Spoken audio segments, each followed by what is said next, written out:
Assalamu alaikum. Welcome to my lectures. I am your Pakistan Studies lecturer Midhat Abbas. Students, we are doing chapter 7 which is Foreign Policy of Pakistan. आज हम देखेंगे कि पाकिस्तान के European union के साथ relations कैसे हैं. चलें. Okay, let's start. लेकिन स्टार्ट करने से पहले हमारा सबसे पहला काम एक्सीलेंट रिकॉल. अब रिकॉल में हम सबसे पहले ये देखते हैं कि फॉरेन पॉलिसी डिस्कस करते हुए पाकिस्तान की हम अब तक कितने कंट्रीज डिस्कस कर चुके हैं. We have discuss the countries जिनके साथ पाकिस्तान बॉर्डर शेयर करता है. जल्दी से बताइए कौन से कंट्रीज हैं. Well done, it's China, India and Iran. उसके बाद we discussed SAARC countries, OIC countries, then came the South Asian countries, then came the Central Asian countries. फिर हमने डिस्कस किया मुस्लिम कंट्रीज के साथ which is Malaysia, Egypt, Bhutan. Then we discussed it with countries like America, the superpower, Russia, the superpower. Then we discussed it with Britain, and now we come to the end with the European Union. अब आप सोच रहे होंगे कि miss, what is European Union? Let me tell you. European Union is a political and economical organization जो कि 27 member countries की है, और ये 27 member countries सारे यूरोप में हैं. Which means European Union in itself, हालांकि ये एक ऑर्गेनाइजेशन है, एक इदारा है, लेकिन क्योंकि ये 27 मेंबर कंट्रीज पे है तो ये बहुत बड़ा इदारा बन जाता है. और yes, with the western countries relations Pakistan का डेवलप करना और उनको ओवरऑल कंटिन्यू रखना एक अच्छे नोट पे बड़ा इंपॉर्टेंट फैक्टर है. लेट्स सी कि ये रिलेशंस कैसे डेवलप हुए, किस तरह इन्होंने शेप ली और ये आगे चल के कैसे आए. सो एस्टैब्लिश्ड इन 1976, 1976 में आके यूरोपियन यूनियन के साथ पाकिस्तान के रिलेशंस एस्टैब्लिश हुए. अगर हम रिकॉल करें तो मैक्सिमम नंबर ऑफ कंट्रीज ने पाकिस्तान को after its independence instantly accept कर लिया था. कुछ ने 47 में किया, कुछ ने 48 में, कुछ ने 49 में. मोर ओवर 50s में आके Pakistan had developed international relations with maximum number of countries. However, with the European Union, the European side of the world, it came slightly later. So 1976 में the relations were established. 76 में जब relations establish हुए तो European Union ने 500 million euros as an aid Pakistan को दी. Obviously Pakistan, which has just survived through the initial years, फिर अयूब खान का era, which was the decade of development.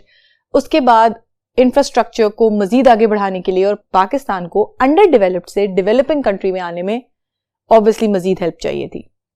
So yes, it did come from European union. European Union ने, western world ने पाकिस्तान की जरूर मदद की. 1980s में जो यूरोपियन कम्युनिटी है, it started welfare projects in Pakistan. European community ने 1980 में पाकिस्तान के अंदर अपने वेलफेयर प्रोजेक्ट स्टार्ट किए. अब वो वेलफेयर प्रोजेक्ट्स किन किन चीजों पे थे? कंस्ट्रक्शन ऑफ रोड्स, ब्रिजेस, सड़कें बनाना, ब्रिजेस बनाना, sea port, electricity provision, vocal training, education. अगर आप इनको ओवरऑल देखें तो ये सब पाकिस्तान की बेसिक नीड्स में आ जाते हैं. जहां हमारा इंफ्रास्ट्रक्चर आता है जो कि रोड्स और ब्रिजेस हैं. सी पोर्ट आता है. सी पोर्ट ट्रेड के लिए बहुत इंपॉर्टेंट फैक्टर है, और कराची जो कि पाकिस्तान का एक बहुत हब है ट्रेड के लिए, it is near to the Arabian sea, तो वहां पे एक सी पोर्ट बनना. Electricity provision, electricity, the energy resources, कितनी इंपॉर्टेंट चीज है. पॉपुलेशन बढ़ेगी, एनर्जी रिजर्व्स यूज होंगे, तो एनर्जी रिसोर्सेज बढ़ाने की भी जरूरत है. सो यस, उसके लिए भी. और ये ना सिर्फ उन्होंने बात की in to the developed cities of Pakistan, they talked about electricity provision to villages, के जो गांव हैं पाकिस्तान के, उनमें भी ये इलेक्ट्रिसिटी प्रोवाइड होनी चाहिए. वोकल ट्रेनिंग, एजुकेशन ऑब्वियसली तालीम, पाकिस्तान की यूथ को बेहतर बनाने के लिए, पाकिस्तान के फ्यूचर को बेहतर बनाने के लिए तालीम के मेयार को बेहतर बनाना जरूरी था. Plus vocal training. Vocal training comes in grooming, the way you talk, जिस तरह आप बात करते हो. So European Union did invest by starting projects in Pakistan.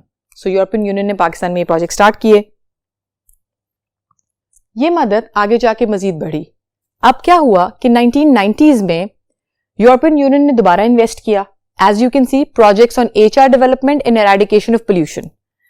अब यूरोपियन यूनियन क्योंकि एक फेडरेशन है, एक ऑर्गेनाइजेशन है जिसमें 27 मेंबर कंट्रीज हैं, तो वो ओवरऑल वर्ल्ड के लिए उनके अपने कुछ एम्स होते हैं, ऑब्जेक्टिव्स होते हैं, जिनके अकॉर्डिंगली वो ऑर्गेनाइजेशन काम करती है. उनमें से मेजर जो ऑब्जेक्टिव है ना, वो है एराडिकेशन ऑफ पोल्यूशन, आलूदगी का खात्मा. क्योंकि आलूदगी जैसे जैसे बढ़ती जा रही थी इन दीज ईयर्स, वैसे वैसे उसका इम्पैक्ट, उसका इफेक्ट लोगों पे और एनवायरनमेंट पे बहुत ज्यादा आ रहा था। सो ऐसा नहीं है कि आलूदगी अगर एक खित्ते में या एक सिटी में या एक मुल्क में हो रही है तो इसका इम्पैक्ट दूसरे खित्ते में या दूसरे जगह पे नहीं आएगा। और उसको बचाने के लिए ये यूरोपियन यूनियन चाहती थी कि जो पोल्यूशन है, जो आलूदगी है, उसको खत्म किया जाए। सो इसी वजह से उन्होंने ये प्रोजेक्ट पाकिस्तान में भी शुरू किया। Then European Union gave monetary aid to NGOs.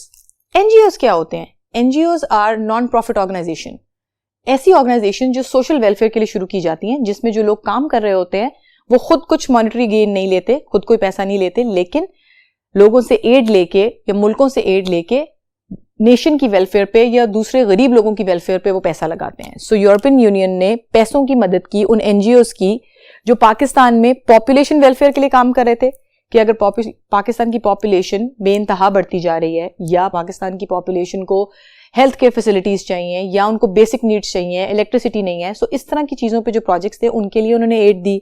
Eradication of child labour, जो बच्चों से काम करवाया जाता है, जो कि पाकिस्तान में बहुत कॉमन है और इट इज अ क्राइम, ऐसा होना नहीं चाहिए। एक सर्टेन एज के बाद इंसान काम करता है, उससे पहले child labour which is under 12 years वो मना है। Less drug usages, obviously the use of drug वो कम होनी चाहिए। इंक्रीज इन इनकम, कि लोगों को पैसा ज्यादा मिले। सो इन सब चीजों पे जो एनजीओ पाकिस्तान में काम कर रही थी उनको यूरोपियन यूनियन ने अपने एड दी। Then a 50 million euros aid, this was given in 2001। ये 2001 में दी गई थी and it was also for the welfare of Pakistan. 2004 में आके European Union started a programme in collaboration with World Trade Centre for technical assistance to expand trade in Pakistan. 2004 में European Union ने World Trade Centre के साथ मिलकर एक programme start किया पाकिस्तान के अंदर। अब वो प्रोग्राम क्या था कि पाकिस्तान की ट्रेड को इंप्रूव करने के लिए पाकिस्तान के ट्रेड सेक्टर में जो लोग हैं उनको टेक्निकल असिस्टेंस दी जाए। टेक्निकल असिस्टेंस का मतलब ये है कि उन लोगों को काम करने का, टेक्निकल काम करने का तरीका सिखाया जाए। ऑब्वियसली पाकिस्तान नया कंट्री था, एजुकेशनल स्टैंडर्ड्स भी उसके साथ से डेवलप नहीं हुए थे, तो ये एक बहुत फायदेमंद प्रोग्राम था जिससे पाकिस्तान की ट्रेड को फायदा होना था और हुआ भी। So yes, it was a very successful programme which led to development in the trade sector in Pakistan, जिसने पाकिस्तान के ट्रेड सेक्टर की डेवलपमेंट में बहुत मदद की। अब जैसा कि आप देखते आ रहे हैं कि जैसे जैसे यूरोपियन यूनियन साल बढ़ते गए वो पाकिस्तान की साथ साथ मदद करते गए और पाकिस्तान की इकोनॉमिकल डेवलपमेंट में उनका काफी हाथ रहा। 2005 और 2006 75 million euros for economic development, दोबारा 75 मिलियन यूरोज दिए गए यूरोपियन यूनियन की तरफ से पाकिस्तान की मईशत को मुस्तहकम बनाने के लिए, पाकिस्तान की मईशत को स्ट्रॉन्ग करने के लिए। अब अगर आप देखें तो ये एड्स हैं। एड्स का मतलब है मदद। मदद एक ऐसी चीज होती है which is different from loan. Loan you have to return, कर्जा अगर आप किसी से लेते हो तो वो आपको वापस करना पड़ता है। एड इज समथिंग जो आपको एज अ मदद मिलती है, जो आपको वापस नहीं करनी पड़ती। जल्दी से रिकॉल करें कि जब अमेरिका और ब्रिटेन, स्पेशली ब्रिटेन, जब ब्रिटेन ने पाकिस्तान को पैसे दिए तो उन्होंने लोन्स दिए थे। Over here the European Union they gave aid to Pakistan. So Pakistan का जो ट्रेड डेफिसिट था, जो डेट था, वो डेवलप नहीं हो रहा था इनकी एड की वजह से। 93.6 million euros for earthquake relief. 2005 जो पाकिस्तान में खौफनाक किस्म का जलजिला आया जिससे नदर्न एरियाज और कश्मीर स्पेशली बहुत ज्यादा इफेक्ट हुए थे, तबाह और बर्बाद हो गई वो जगह, वहां की बिल्डिंग्स गिर गई, नक्शा ही बदल गया। उस रिलीफ कैंप में जब वहां के लोगों को मदद की जरूरत थी, खाने की जरूरत थी, कपड़ों की जरूरत थी, तो यूरोपियन यूनियन की तरफ से 93.6 मिलियन, ऑलमोस्ट 93.5 मिलियन रुपीस इनको दिए गए थे, जिससे फायदा हुआ, मदद भी मिली और पाकिस्तान ने दोबारा अपना वो एरिया जो है वो डेवलप किया। 17 जून 2009 यूरोपियन यूनियन और Pakistani summit in Brussels, capital of Belgium. अब पाकिस्तान और यूरोपियन यूनियन चाहते थे कि वो अपनी जो रिलेशनशिप है उसको मजीद बेहतर बनाए और बात की जाए development or cooperation in fields like trade and investment. So yes, for this purpose, Pakistan और यूरोपियन यूनियन की एक कॉन्फ्रेंस हुई जिसको उन्होंने यूरोपियन यूनियन पाकिस्तानी समिट का नाम दिया, और this was held in Brussels. Brussels जो है वो बेल्जियम का कैपिटल है. सो बेल्जियम में ये समिट और ये कॉन्फ्रेंस हुई थी जिसमें देयर वर डिस्कशंस हेल्ड कि कैसे ये यूनियन और ये पाकिस्तान जो है ये आगे चल के एक दूसरे की मदद करे. 2015 इस्लामाबाद में a conference was held to promote further cooperation between Pakistan and European Union. 2015 में दोबारा इस्लामाबाद में ये कॉन्फ्रेंस हुई जिसमें they discussed कि there are fields like trade and education जिसमें पाकिस्तान और यूरोपियन यूनियन एक दूसरे की मदद कर सकते हैं. अब कोऑपरेशन में what comes under cooperation is कि जैसे पाकिस्तानी स्टूडेंट्स वहां के मेंबर कंट्रीज के मुल्क में जाके एजुकेशन लेते हैं, या वहां के स्टूडेंट्स पाकिस्तानी इंस्टीट्यूट्स में आके एजुकेशन लेते हैं, या वो लोग एड करके पाकिस्तान के अंदर एजुकेशनल इंस्टीट्यूशंस की डेवलपमेंट में मदद करते हैं या एजुकेशनल स्टैंडर्ड्स को बेहतर बनाने की कोशिश करते हैं. So yes, European Union has always been by the side of Pakistan और उसने हमेशा पाकिस्तान की हेल्प की है. 2019 में an agreement was signed to further enhance relations. 2019 में फाइनली एक अग्रीमेंट भी साइन हुआ कि अब मजीद जो है वो रिलेशंस बेहतर बनाने की कोशिश की जाएगी.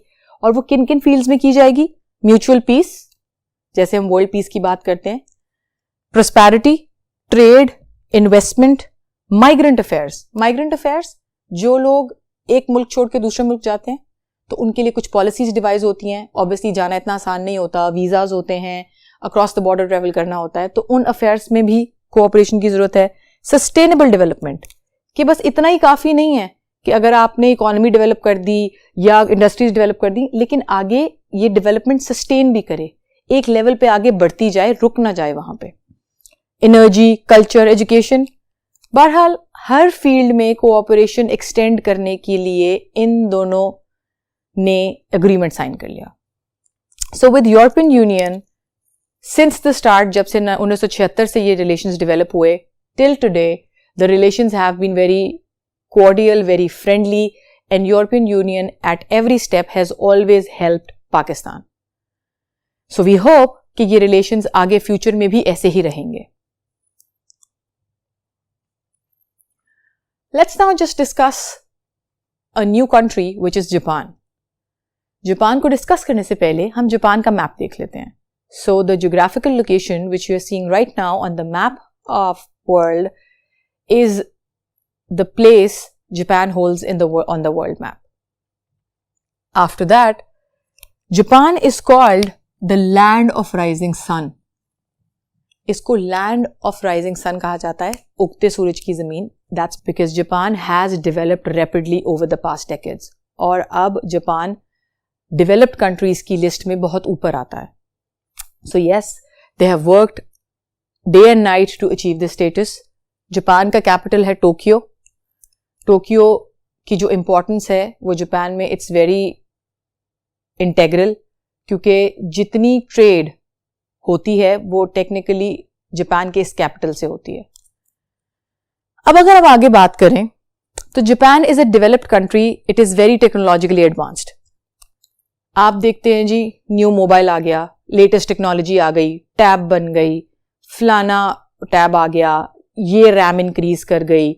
सो टेक्नोलॉजिकल एडवांसमेंट वाइज जापान बहुत आगे है, और पाकिस्तान जापान से ही बहुत सारी इलेक्ट्रॉनिक्स इंपोर्ट करता है. टेक्नोलॉजिकल एडवांसमेंट के साथ साथ जापान में इंडस्ट्रियल डेवलपमेंट भी बहुत हाइक पे है. Industrial development from electronics to steel industry, मतलब आप जापान की अगर इंडस्ट्रियल डेवलपमेंट की बात करो तो सिर्फ electronics, phones, cars, machines, toys, सिर्फ इनकी बात नहीं है. Heavy industry like steel industry, वो भी उनकी बहुत डेवलप्ड है. इसका मतलब आप लोग समझते हैं? इसका मतलब ये है कि रॉ मटेरियल से लेके एंड प्रोडक्ट तक, कि स्टार्ट की चीज से लेके आखिर की चीज तक जो उन्होंने बेचनी है वो उनके मुल्क में खुद मौजूद है, और वो उसको खुद बनाते हैं और फिर बेचते हैं, मुल्क के अंदर भी और मुल्क से बाहर भी. दैट एक्चुअली शोज कि उनकी इकोनॉमी और उनकी मईशत कितनी स्ट्रांग है. अब अगर बात की जाए तो Pakistan import cars and electronic goods from Japan, and exports fish. Japan को पाकिस्तान जो है वो फिश एक्सपोर्ट करता है because obviously our trade hub city the Karachi, it is near Arabian sea, तो वहां पे बहुत सारा sea food that's available, so उसकी एक्सपोर्ट बहुत ज्यादा हद तक जापान से होती है। Japan gave aid to Pakistan many times. Japan ने पाकिस्तान को at various times financial aid दी है और पाकिस्तान की हेल्प की है। So with Japan the bilateral relations have been developed and are continuing in a friendly nature. दोनों साइड से रिलेशंस हैं। इसको फर्दर स्ट्रॉन्ग करने के लिए the Japanese international cooperation association, it is doing developmental projects in Pakistan. ये एक ऐसी ऑर्गेनाइजेशन है जापानीज जो पाकिस्तान के अंदर डेवलपमेंटल प्रोजेक्ट्स पे इन्वेस्ट कर रही है, और ये डेवलपमेंटल प्रोजेक्ट्स डिफरेंट फील्ड्स में हैं। उसमें आप vocational training, education, trade, investment, इन सबको ऐड कर सकते हैं। So yes students, over here we end the foreign relations with the European Union and with Japan. अब नेक्स्ट पाकिस्तान की फॉरेन पॉलिसी में there are only 2 to 3 small things left, और उनको हम नेक्स्ट लेक्चर में डिस्कस करेंगे। सो तब तक के लिए अल्लाह हाफिज।